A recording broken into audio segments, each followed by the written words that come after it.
individual doors from the safety centre, which is at the back of the bridge. And then all the fire detector heads also have an individual address. So if one goes off anywhere in the ship, if there's a CCTV camera in the galleys or the public rooms or the machinery spaces that looks in that general direction, that'll automatically come up on a screen so you can see what the CCTV is seeing. In cabins and things, you can tell the temperature of the cabin, you can tell the smoke density or steam density and of that particular head, and you can see whether it's rising or decreasing.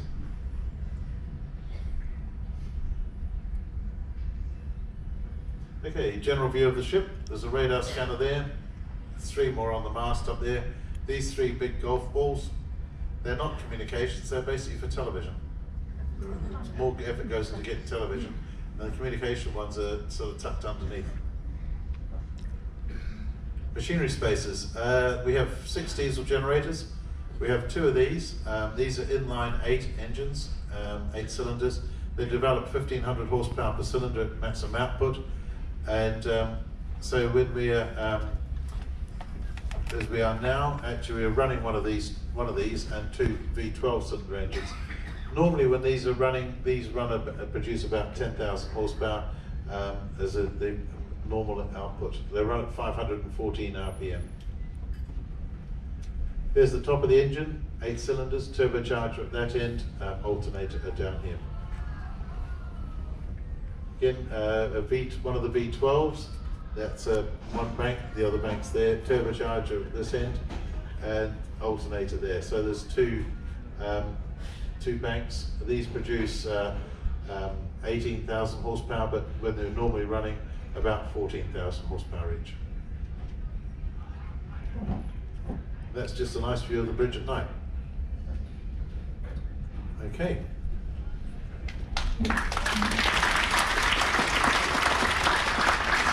That was pretty. These very well. Perhaps when you know, things don't go right, and you think, why did you do that? You know, and sometimes on other ships they've got into a group think that one thing is something, you know, something is going not the way they want it, and they get a bit upset about things. And the most unpleasant part of my job is actually the discipline side. So if I have to sack somebody or discipline somebody, that's a pretty unpleasant thing to do. How often does that happen? You can go a spate of it for a few weeks with dumb things, and then you might not have another dismissal for a couple of months, and then you'll have maybe 1, 2, and then a spate. I took the ship, I think about 7 years ago, on a 26-day cruise over from Fort Lauderdale, I think, or Miami, all the way to Ephesus, and this has always been my favorite boat. But I noticed, like, you don't have the movie theater anymore. Is there any chance of Holland America buying this line back from Carnival? Well, if it wasn't for Carnival Corporation, none of us would be sitting here today. Holland America line was flat broke when Carnival bought it. The movie theater, some people loved it, some people hated it.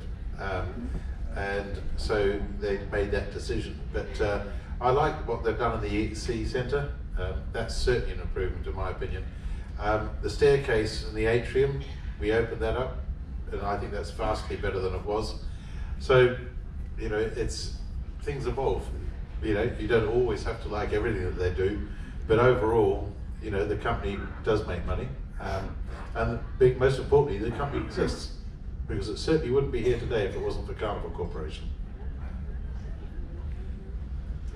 Captain, I would like to know a little bit more about your personal life. Like, does your wife travel with you? Do you have a home somewhere where she waits faithfully, or do you live on a ship forever? My wife, fortunately, or Holland America Line is very generous in its spouse policy, and also people who have in any sort of relationship.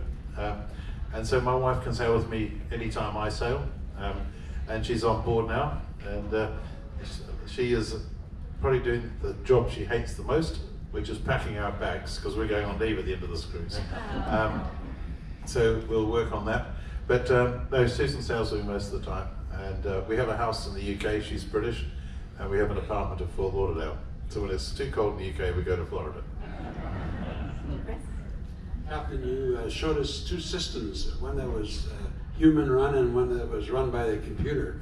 I was just wondering, at any given time, what determines which system you're using up there? To be honest, I can't remember the last time we ever used the computer system. 99.9% of the time when we're maneuvering, we use the human system. Because if you use the computer system, you don't actually learn that much. And even if you're drifting, you can put it in the computer system and you can say stay there, and it will stay within 10 feet. And a couple of times I've used it for that. But then most of the time I let the juniors drive it and say to them, keep it within 10 feet. They don't. But, as long as we're within 100 feet, 150 feet, that's fine, but they learn to drive the ship. So I use it as a learning tool to let them handle the ship. And when we dock and undock,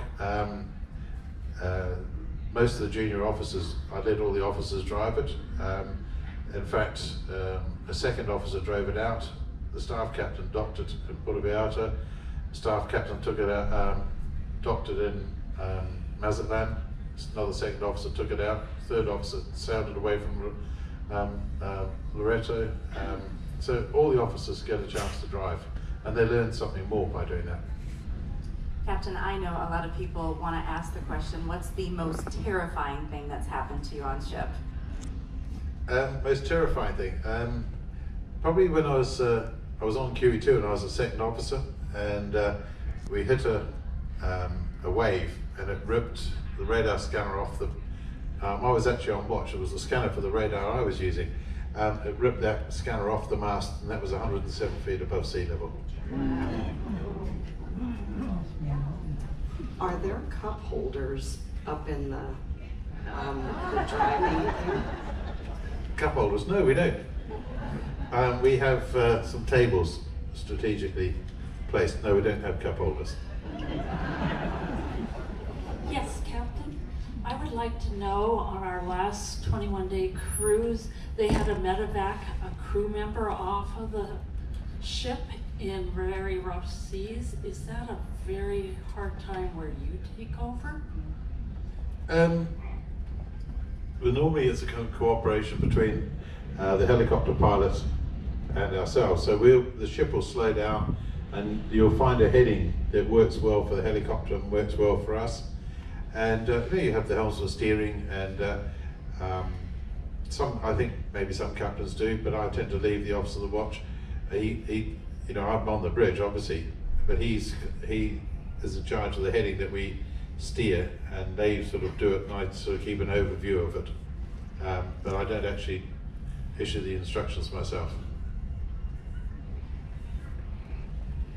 I'd like to go back to that computer just a second, if I can, please.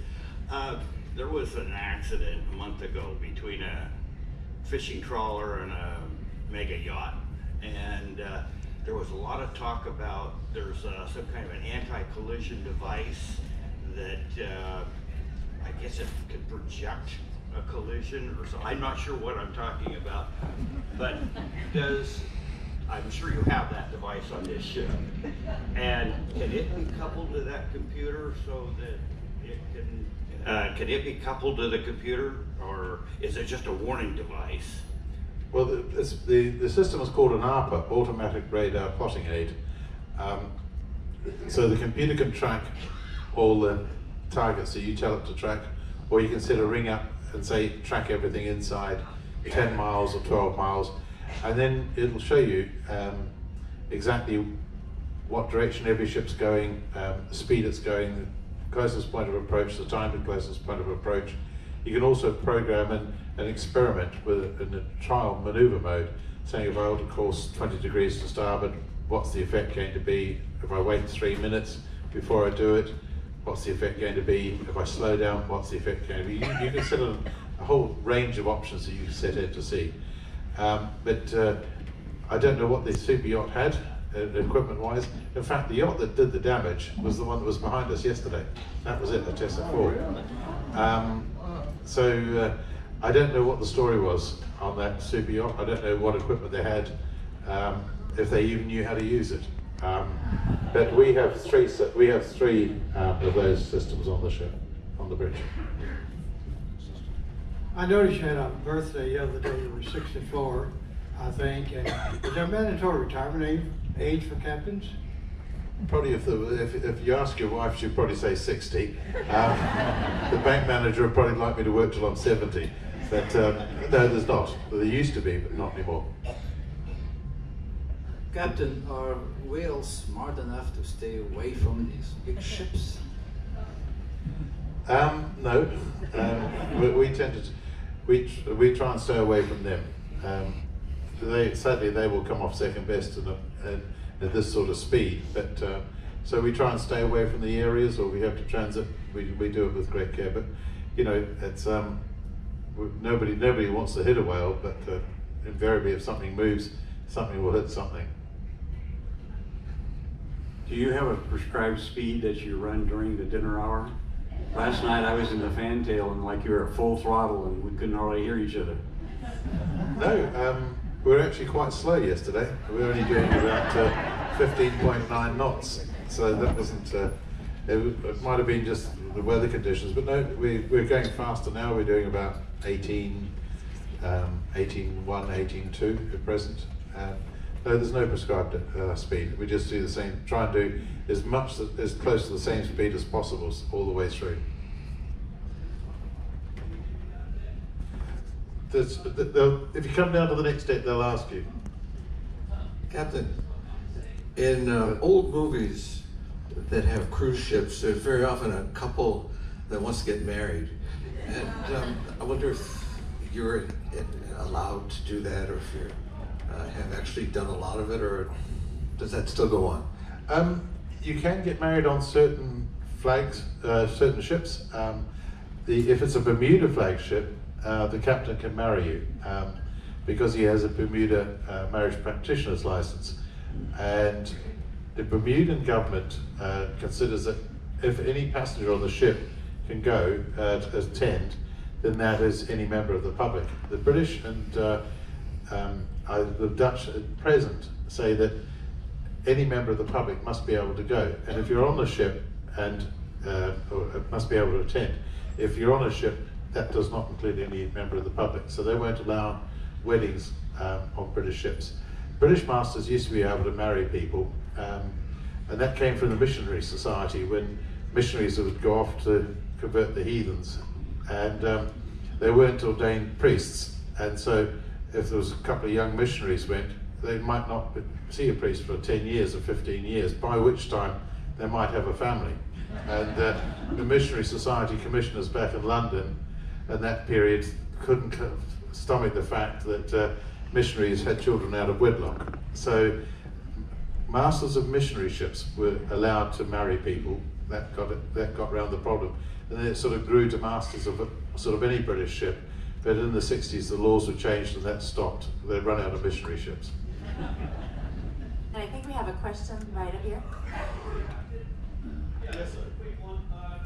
Commercial airliners' speeds are sort of governed by the speed of sound, etc. Wondering in ships, is there a similar limitation on the possible speed that you can travel, and why are we only doing 17 knots? We're only doing 17 knots because we don't have to get there earlier. Some nights we've gone faster, some nights we've gone slower, but we do the average speed required to get from A to B to be on schedule.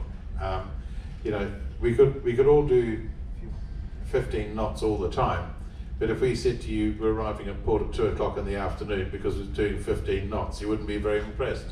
So that's why our speed varies in segment to segment. That's part of the reason why we're diesel electric, so that we can run our diesels as efficiently as possible, and we run different combinations of diesels to produce different amounts of power at different times. So now we're running on 2 12s and an 8, about 75%. So we're going faster than we require, but not too much faster. So we keeping our efficiency as high as possible. Yesterday we just ran 2 12s, but the wind was against us, so that's why we started an 8-cylinder engine just after coffee time this morning, and we'll run that tonight, and we might go back to 2 12s tomorrow. And so we just run as few cylinders, but as efficiently as possible to get the ship from A to B on schedule. Okay, we only have time for 2 more questions here. One with Chris and right over here. I was a passenger on the Veendam a few years ago, and there was a big storm down at the Strait of Magellan. Of course, it was the worst storm I've ever been on a ship. But I wondered if that storm is part of the Holland America lore, and did the captain get in any trouble for steering the ship into that big storm? Sometimes storms come and there's nothing you can do about it. Ships are designed to take storms, and occasionally you get some damage. The guy who actually did it now works in Seattle, but not because of that storm. No, the storms come and you just have to ride them out. One more question? Yes, Captain, I was on a ship where we encountered a rogue wave. This was about 10 years ago, and there was, tremendous kind of confusion on the ship. The captain at that time said there was no way that he could foresee that rogue wave, and that was 10 years ago. Is there a way now you have of monitoring the situation at all with a rogue wave? No. Rogue waves come, and I've been in 2 rogue waves, and I was on watch for one, and there was absolutely no indication. And I was on a banana boat, and we just fell off a wave. And beautiful clear night, just riding along, quite a big swell, and then there wasn't anything off the back of one of them, and we just dropped off this thing. The ship was probably at about that angle, heading downwards. And the funniest part was the washing machine and tumble dryer, which was in a stack, ripped itself off its foundations, went through the bulkhead, and then ended up in bed with the second engineer. So he wasn't too impressed. And then the other one was, I was on the old Eurodam, and we'd come out of Barcelona, dropped the pilot, and she just fell off, and there was nothing off the back of this wave. We just went, over. And I was just sitting down, I just made a mug of tea, and I was just sitting on my chair to do my emails, and I watched the tea rise out the mug, and I got about 90% of it back in again. I thought it was pretty good. That's scary as a passenger, that's scary for everybody.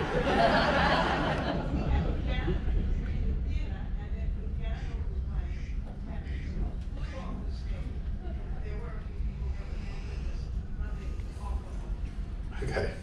Well, we'd like to thank Captain Scott for being here today.